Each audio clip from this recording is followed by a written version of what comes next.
زمانہ تھا، ایک درخت کو لوگ پوجنے لگے، تو وہاں ایک صوفی تھا، عبادت گزار تھا، شب زندہ دار تھا. اسے پتا چلا کہ لوگ درخت کو پوج رہے ہیں، تو اس کے دل میں بڑی غیرت جاگی. توحید کی غیرت ہوتی ہے، وہ جاگی اور وہ کھڑا ہوا، اس درخت کو کاٹ دوں گا جس کو لوگ اللہ کا شریک سمجھ رہے ہیں اور پوج رہے ہیں.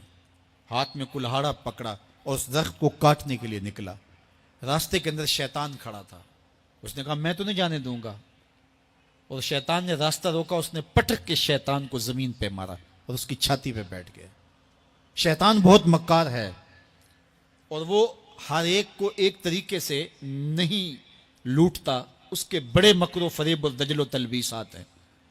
اس نے دوسرا طریقہ اختیار کیا. اس نے کہا جناب آپ عبادت گزار ہیں، تہجد گزار ہیں، شب زندہ دار ہیں، آپ درخت کو کاٹیں گے، لوگ آپ کے مخالف ہو جائیں گے، پھر آپ کو ان کے مقابل کھڑا ہونا پڑے گا، اور سویرے شام لڑائی ہی لڑائی، آپ کی عبادتوں کے وقت میں خلل آئے گا.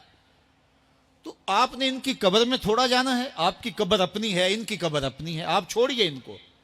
اور ساتھ ہی کہا کہ جب آپ مصلی اٹھایا کریں گے تو نیچے سے ایک درہم مل جایا کرے گا آپ کو، تو آپ اس سے اپنے کھانے پینے کا انتظام کر لیا کریں گے اور آپ فارغ البال بھی ہو جائیں گے. اس طرح باتوں میں لگایا اور وہ زاہد صاحب واپس آ گئے. نماز پڑھی، مصلی اٹھایا، درہم ملا، بڑے خوش ہوئے اور دلیلیں تراشنے لگے. واقعی مجھے کیا لگی، تمہیں غیر سے کیا، تم اپنی نبیڑو، تم اپنی قبر میں جانا ہے، جائیں وہ بھاڑ میں، مجھے کیا لگے، مجھے ان کے بارے میں کیا پوچھا جانا ہے. نمازیں پڑھتا ہے، ہر نماز کے بعد مصلی اٹھاتا ہے تو ایک درہم ملتا ہے. کافی دن گزر گیا، دل بھی آہستہ آہستہ مردہ ہو گیا.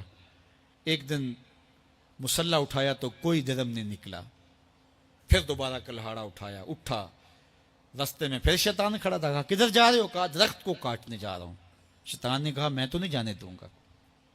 اس کو تجربہ تھا کہ میں اس کو پٹک کے زمین پہ مارا تھا، یہ میرے سے طاقتور تو ہے ہی نہیں. اس نے پھر گریبان سے پکڑ لیا.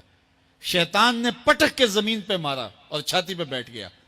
وہ زاہد صاحب پریشان ہو گئے، شیطان کو کہنے لگے کہ یہ کیسے ہوا، میرا تو تجربہ ماضی کا یہ تھا کہ میں طاقتور ہوں، تم کمزور ہو، لیکن اب تم نے پٹک کے مجھے زمین پہ مارا.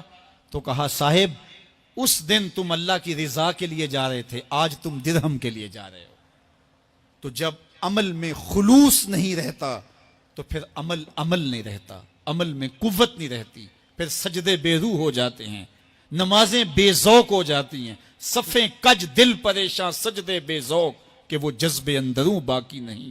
نماز، روزہ، حج، زکوٰۃ سب کچھ ہے باقی مگر تو باقی نہیں. پھر سب کچھ چلتا رہتا ہے لیکن رسم ہوتی ہے. لا یبقى من الاسلام الا اسمہ ولا یبقى من القرآن الا رسمہ. پھر قرآن پڑھا جاتا ہے، رسم ہوتا ہے. قرآن دل کو پھر نہیں بدلتا، اس لیے کہ رسم ادا ہو رہی ہوتی ہے. جب رسم ادا ہو رہی ہو تو پھر قرآن دل کو نہیں بدلتا. جب